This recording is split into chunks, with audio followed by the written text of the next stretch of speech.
All right, everybody, welcome back to our interview series, Leveraging the Power of Story Selling. Today, I'm here with Miss Marley Baird. Hello. I'm so excited to have you with us. So for you guys who don't know, Marley is like an expert storyteller through video. Like that's like blows my mind because I'm sitting here writing all of the words and you're over there filming all of the videos. So please, first of all, thank you for being here with us and tell the people who you are, how you became this amazing person. Yeah, well, I'm Marley Baird. We have a video marketing and YouTube company, and what we do is we work with influencers, with thought leaders, with entrepreneurs who want to share their message with the world in a powerful way. That every single video that we create is impact driven and profit focused, and it really connects with people by sharing the deep story. Yeah, so tell us a little bit about how you do that, because I know for me, like as I'm working with people, I'm like, okay, we got to get your story out there, right? Like, tell me who you are. Tell me what you do. What have you gone through to get to this point? And everyone's like, like yeah, nobody really wants to talk about it. Yeah, part of what we do with our clients is like we make it super hands off, because also people can get in their own way. Like, especially when you're getting that vulnerable, we clam up and we're like, maybe I'll do it next week. But we work with clients that we batch film 6 months of content in 3 days. But prior to that, like in the onboarding, when we work with clients, we're also pulling all their messaging out of them. Like we do this long interview, about 90 minutes interview call where we're like really understanding who they are, asking the deep questions. Honestly, we get tears from that call. James, be for real, not naming any names. It's because we're really diving deep underneath the surface of what your business is all about, because that's how people really connect with you. So we write all of the scripts from there so that when our client shows up, that we film with them, they have everything prepared for them. We film the videos, we edit them, we post all of them for them. And it's like, just get strapped in for the ride. It's coming. And then from there, we also position them on YouTube so that they can be found organically, because YouTube is a search engine, and that way it's able to drive traffic and generate leads for you. That's so amazing. I do remember when, so James, my partner, worked with Marley. And I remember when he got off your onboarding call, he came out and I was like, what was going on in there? Because like he even says, right, he's like, I have one feeling. And the fact that he got like to that core of like, oh, you know, this is what it's all about was amazing. I was like, what did she ask you? I think I have the recording somewhere because I needed proof that I made James cry. That is a trophy right there. So, okay. So you're going deep and you're really kind of like interviewing them and getting their story out of them, and like their why is what I'm assuming, right? It's like why they're actually creating this business. Cause that's what I do. Like when I onboard a client, I'm just like, okay, like we started recording and I'm like, let's take this like hour to 90 minutes. And I want to know what happened in your life, right? Cause what I've found too is that there's always this breaking point where it's like, no more. Like, I will not stand for that anymore. I will not tolerate that anymore. I am done with that thing, whatever it happens to be. And they set out on this new journey and they become the champion, right? Where they're like, okay, like I'm going to spearhead this thing and figure out a new way to do this. But sometimes there's not a true awareness around that. Have you found that where it's like a little vague for them? They're just like, I don't know. I just kind of started doing this. Right. Because you're living in it every day. It's almost like when you see your kids growing every day, like you just see it. But if say your kids go away for a bit and then they come back, you're like, oh my God, you're so tall. Like, because you're living in the everyday of your journey, sometimes you forget to really reflect on, wow, this is a powerful message to share right here. People are going to resonate with this. So when you get to step back and be like, okay, here's my breaking point. Here's the epiphany. Like when you can look at your story and turn it into the message that people are going to relate to, like you're really positioning yourself as the after picture and your audience is the before, and you're able to show them, here's how I got here, and now here's the steps for you to do the same. Follow my lead.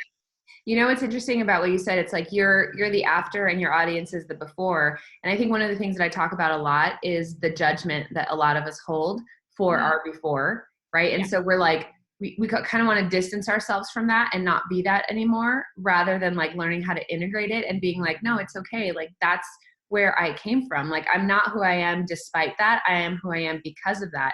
And I think it's when we actually release that judgment that we can actually begin to help the people that are still there, because we're not looking at them saying like, oh, you shouldn't be there, or that's bad, or that's not good.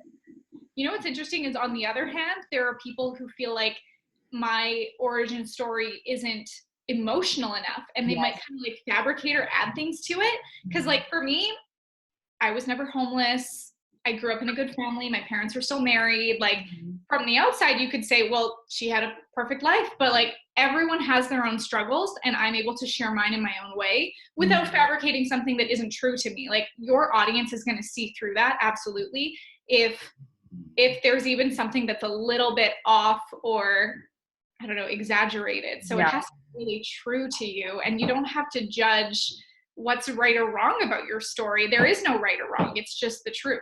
Yeah. Oh my God. I love that you said that. And it's so true. Like, I don't have anything really cool that's happened to me. Like it's not like a rags to riches story, or like, you know, nothing really bad or nothing that amazing has happened to me. And I'm just like, if you're living your life, you have a story. Like just, it's almost like the internal journey that we all go on is so much more powerful than like the external stuff that everybody sees, right? Because I could go and stand in Starbucks and get a coffee and have this like groundbreaking epiphany just standing there like with my thoughts, right? And like that's what it's about. It's about the moments where you're just like, oh man, and then life was never the same again.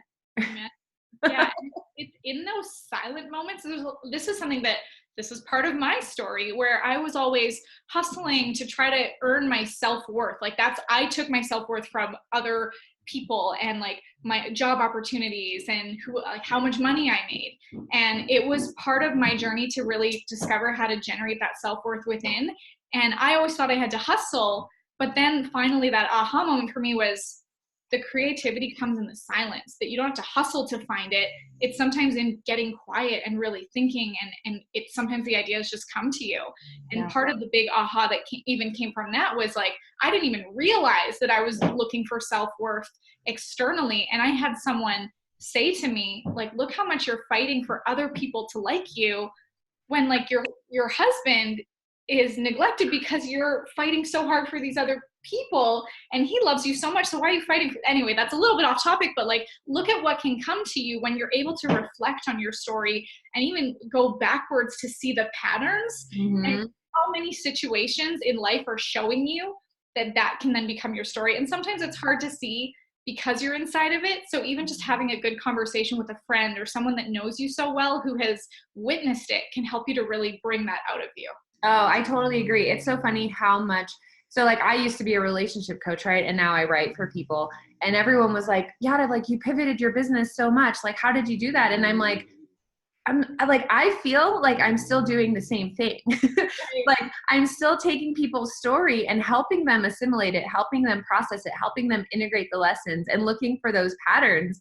And I just happen to like get to kind of inception coach them now, right? Because I take their story and then I write it out and they read it and they're like, yeah, that's what happened. And I'm like, you would have probably never come to that conclusion, but it helps them see it, right? And it helps them take that lesson from the experiences of their lives.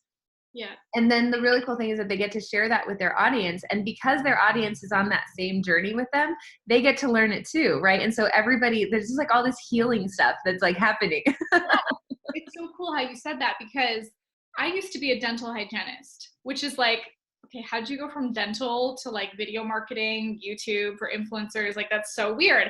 But I was thinking about how when I started in dental, like what can you do? Like what kind of conversations can you have? Because your hands are in their mouth. Right. So it was often me telling stories, and I didn't love dental. So I also, to entertain myself and build a relationship with the client or patient, was to tell them stories. And I used to pretend that I was like a stand-up comedian dental hygienist because I want to make them laugh and I'd want to build a relationship with them. And so now I just recently realized that my storytelling abilities started in the dental office. Isn't that amazing? So weird. Yeah. Okay, so you're great and amazing at telling other people's stories. How about yours? Like how has your journey and your story impacted you and your business and what you do now?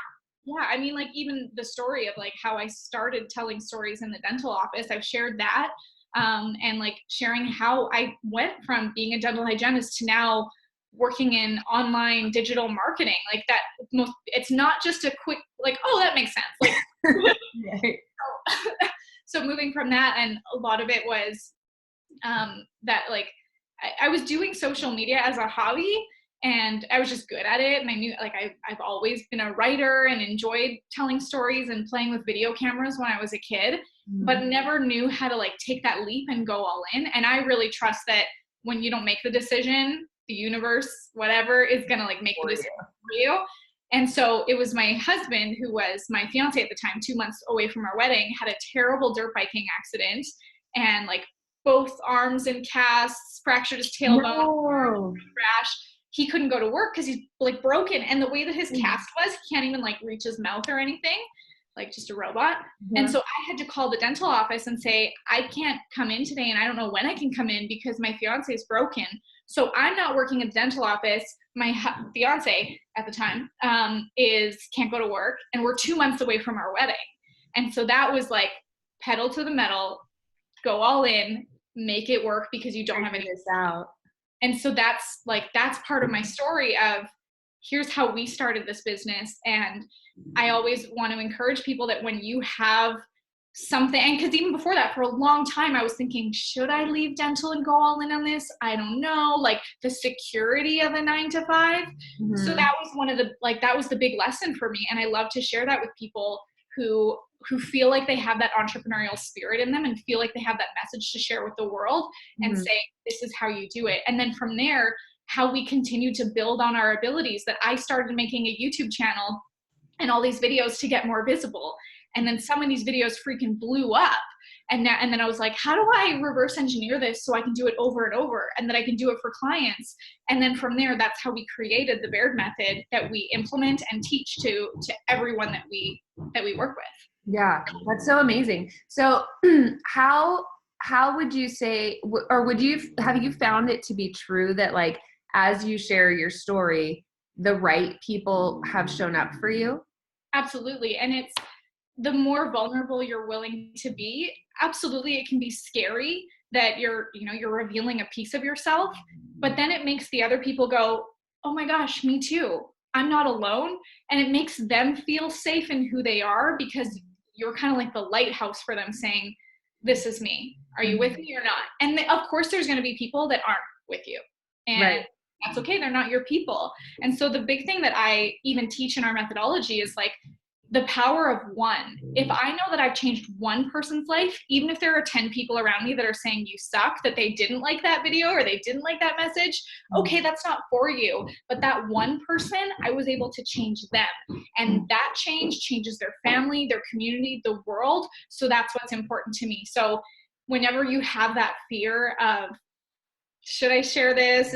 I'm scared, this is vulnerable. You got to think of that one person and how if you hold that back, it's actually selfish. Yeah. I was at a conference a couple of years ago, and I don't know if you know him, Stevenson. So I know Sean, and for those of you who don't know him, he's in a wheelchair, and they call him the 3-foot giant. And I don't know what the condition he has is, but he's super, super fragile. Like you basically can't touch him because his bones will break, right? And he was up on stage and he's talking, and he was saying that he had just created this video where he had these flashcards, right? So he was, I think he had lost his voice for some reason, and he's putting up these flashcards, and it's basically like, I love you, you're worthy, like, don't forget, something like that. And it had gone viral, right? And so he had all of these shares, all of these likes, all of these crazy comments, and he's on stage and he's like, he's like, I'm working through this and I'm processing it. He's like, because I would be lying if I told you that after that happened, I wasn't trying to have it happen again. And he said, but what I've had to come back to and what I've had to remember is that this isn't about likes or shares or comments or about going viral. Like, this is about the one person that needed that message today to hear it. And he says, and what the truth is, what's most likely to happen is that the person who needs it most isn't going to like or comment or share. They're just going to watch it. They're going to look at it. They're going to read it, and they're going to move on. And at some point, a year or two later, 6 months, however long it takes, they're going to come back and be like, because I heard that message, my life changed. Right. And so he says, now when I'm creating content or when I'm putting anything out there, he's like, I'm just putting from my mind that there's like all these people that may or may not watch it. And I'm looking for that one person. So I love that you just shared that. Yep. The power of one. Yeah. Yeah. It's so, so important to think of things that way. Okay. So for the people that you're not their person, like they're not meant to hear your message. Like, what do you say to people when they're like, but I'm going to get haters. Like, I'm going to get people who ask me where I went to film school, or who you, right? Like, all of these questions, all of these validations that people ask for. And, you know, I don't have that. Like, what, because I think that that's our natural tendency, is to kind of step back and step away from fear and from criticism and from, you know, our biggest human fears, right? Or that we're not enough and that we won't be loved. Mm-hmm. And I think that when you start putting yourself out online in a really big way, you're opening yourself up to exactly that, right? Like, fear, people saying that you're not enough, or you're not good enough, or that it's not what they wanted. How do you overcome that with your clients and for yourself? It's so much easier said than done, and it takes practice. But when you focus on what other people think, you're robbing yourself of that joy. You're robbing all of the individuals that need you of the message you have to share. And it's just, when people get stuck in that, you're robbing yourself of that purpose. So when people are saying, like, I'm afraid of the camera, or I'm afraid of stepping out of my comfort zone, there's no growth there. And we have to think of all the people, like the thought leaders and the celebrities, or whoever you look up to, that you put on a pedestal and go, wow, they've made it. Like, it's not that they have some sort of special ingredient that you don't. It's that they just kept going and they kept pushing even through the fear. So there's that quote, feel the fear and do it anyway. I would rather have regrets, or I would rather feel that fear than have the regrets. I'd rather say, oh, well, if there's people who are hating on me. And so it's actually funny, if you have preconceived ideas of what people are going to hate on you for, that's your own insecurity. So people also feel that energy. It's so funny. I get people who comment on my videos saying, your teeth are too white. It's so distracting. Stop whitening your teeth. I can't watch these videos anymore. And I'm like, weird. Like, I never imagined that would be something. That doesn't mean that I'm going to go do anything to my teeth, or that I'm going to stop doing videos. I had someone emailing me yesterday saying she has like a parenting course and helping with babies, but she thinks that she's too old, and that her audience, because her audience is like in their 20s and 30s, like new moms, that they won't look to her and trust her because she's old, that she'll remind her of their mom or grandmother. And I was like, that's a good thing. On the other hand, they might trust you even more because of that. We don't throw George Clooney out with the trash because he's got a few more gray hairs. We look at him like fine wine. Yeah. That insecure, like being able to look at her and know that she has all of these amazing talents and strengths and experience and wisdom that came with her age. She's using it as an insecurity. And I mean, it's up to her. It's her choice to choose to move past that, because I look at that as an excuse, and that there's a deeper issue that she's not revealing, that it's not about her age, it's something else. So if for anyone who's listening, like, look at what your excuses are, and is it true? Oh my gosh, I love that you just said that, because I know for me, the whole process to like getting to Funnel Hacking Live this year was like a huge growth opportunity, because it's like, it's a new platform, right? It's literally like a stage, and there's all these people that are going to be there. And as someone who'd never really spoken from stage before, I was like, whoa, I had all these preconceived notions of like who I was supposed to be in order to do that. Right. And I think the months leading up to that was just like an undoing of all, like an unlearning and unbelieving and unbecoming of all of those things. And I was like, I think the true thing that's happening is that I'm being asked to grow. Like, I have to heal all of these different parts of me, all of these different insecurities that are popping up because of the opportunity that's in front of me, and like just step into this. And I think that that's what we all encounter when it comes to sharing our story, right? It's like, okay, we're going to reveal these painful or less than desired experiences sometimes that we've had, but when we bring those in and we're just like, okay, like, I love you anyway, like, it's okay. You know, you just kind of give yourself that hug and you just go for it. And then the right people show up. Like, I think that's been my biggest reward. It's like, the more open I am with my audience, the more the right people show up. And do some like annoying, mean, trolly people show up too? Yeah. But like you said, it's the more secure you can become in yourself, and just shielding yourself from that and not allowing it to like make you spiral out of control, like the better off everybody's going to be. Yeah. And how cool to know in the moment when you're going through anything is like, this is going to be part of my story that I share, because what I'm going through right now, when I overcome it, when I learn from it, I can now share that and inspire other people to keep pushing through, or to learn from my mistakes, that maybe they can skip the hard work and be able to help them. Yeah. So it's hard to think like that in the moment, because sometimes we're just like, oh my God, I'm spiraling, everything's crashing down. So that's why I like journaling is such a great thing to do, that you're keeping track of those feelings in the moment, but then also like kind of reverse journal, like go even write kind of point form of the challenges you experienced in your life, and see how all of those become your stories. Mm-hmm. You will never run out of content.